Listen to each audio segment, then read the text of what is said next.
So good evening, ladies and gentlemen. My name is Jahan Dirangkal and I will be explaining about the parts of the method.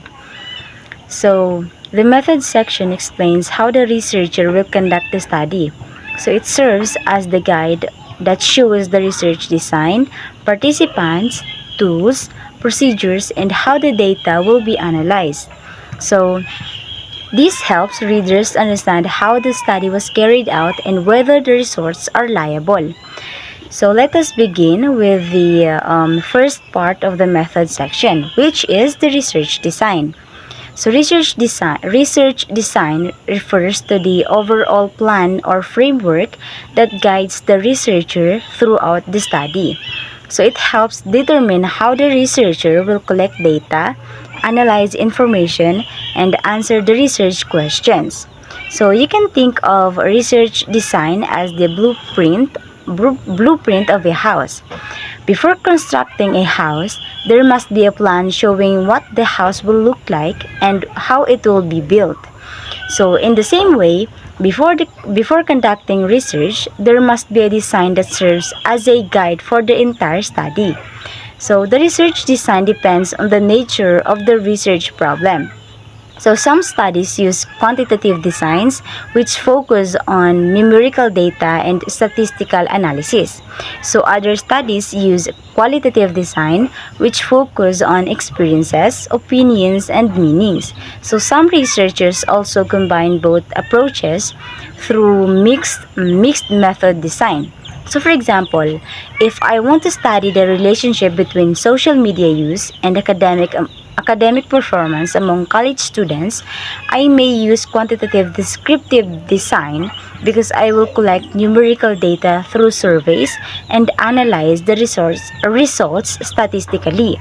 So having a proper research design is important because it ensures that the study is organized, systematic, and capable of producing reliable research or results. So without a research design, the researcher may collect unnecessary information or fail to answer the research problem effectively.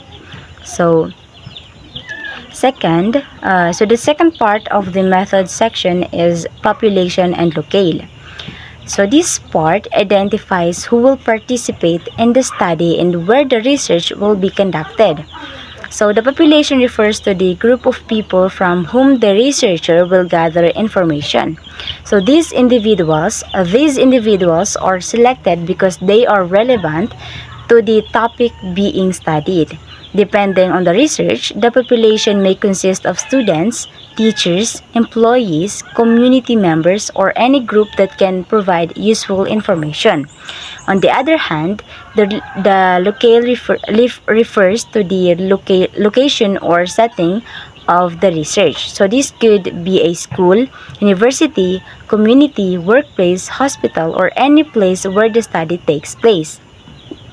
So including the population and locale is important because it helps readers understand the scope and settings of the study.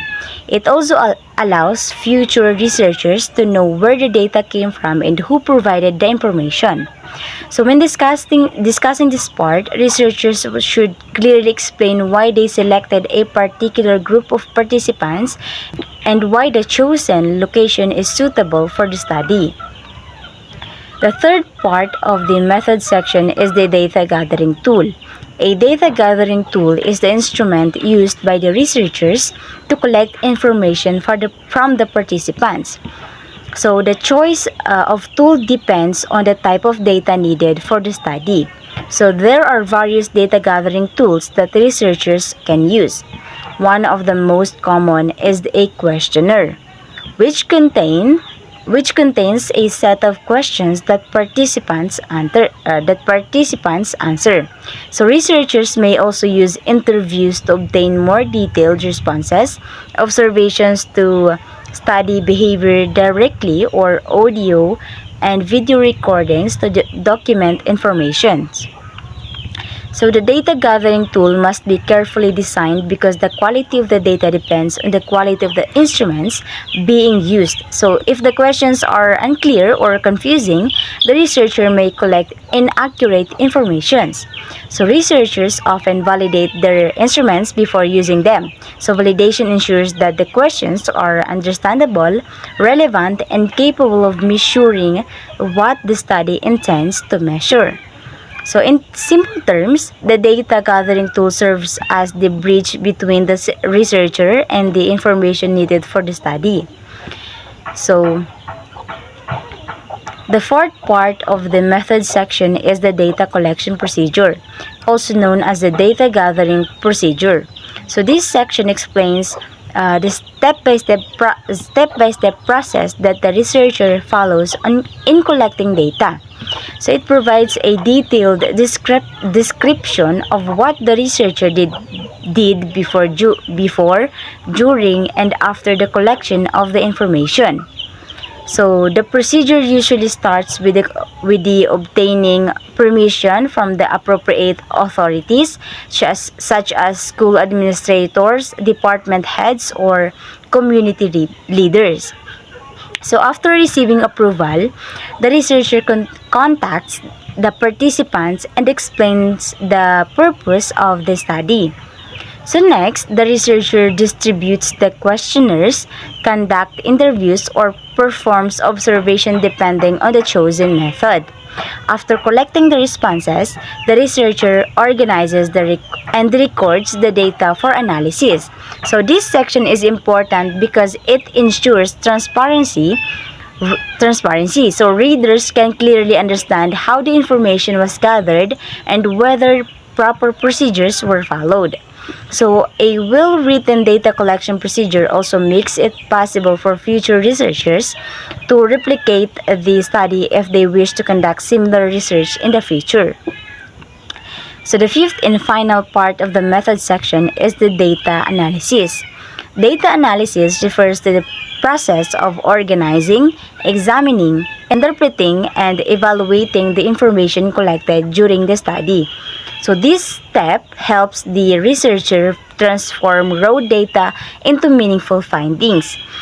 Once all the data have been gathered, they need to be analyzed to identify patterns, relationships, similarities, or differences. So the method of analysis depends on the type of research being conducted. For quantitative research, researchers often use statistical tools such as frequency counts, percentages, means, rankings, and other statistical measures. So these tools help summarize numerical data and make the results easier to understand. For qualitative research, researchers examine participants' response, experiences, opinions, and observation to identify common themes and insights.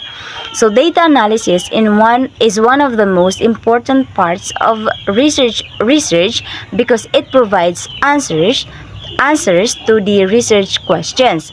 Without proper analysis, the collected data would simply remain as information without meaning. Through careful analysis, researchers can draw conclusions, make recommendations, and contribute new knowledge to their field of study. To conclude, the methods section is an essential part of research because it explains how the study will be conducted. So it includes the research design, population and locale, data gathering tools, data collection procedures, and data analysis. So each component plays an important role in ensuring that the research is organized, systematic, reliable, and capable of producing meaningful results. So understanding these parts helps us appreciate how researchers gather evidence and arrive at valid conclusions. So that's all for my report. Thank you for listening.